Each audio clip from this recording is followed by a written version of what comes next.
This is Tom Dillon, the Lifetime Liberal, and today is Wednesday, October 18th, 2017. The title of this rant is The Instigator of Hate Dishonors Our Fallen Heroes. It's really painful to talk about this in the sense that 4 Green Berets were ambushed October 4th in the country of Niger. The White House made an announcement like either that day or right afterwards. The instigator of hate, the betrayer of trust, said nothing about it for the next 12 days. 69 tweets, a number of golf outings, some other statements that brought attention to him.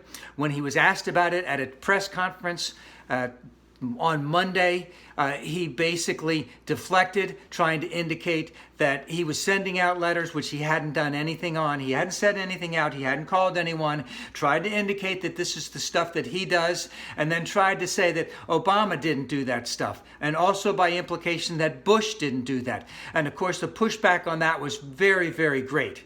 And of course, he made it all about himself by saying, "Oh, it's so hard for me to do." Like, it's so hard for the wife of Jeremiah Johnson, who died, who has 2 children, who is 6 months pregnant with his 3rd child. It's not hard for her. It's not hard for any of the 4's parents, grandparents, sisters, brothers, nieces, nephews, children, whatever they may be. It's not hard for them. No, he had to make it all about himself. And that's why, again, I say it is so hard to even talk about this whole thing. And then when he called the wife of Jeremiah Johnson, he said to her that this is what he had signed up for.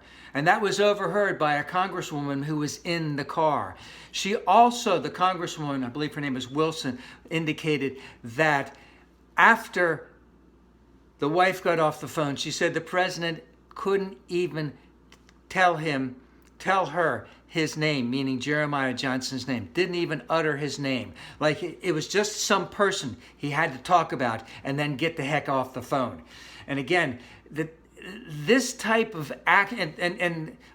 this type of action is so egregious as to who this person is as a human being.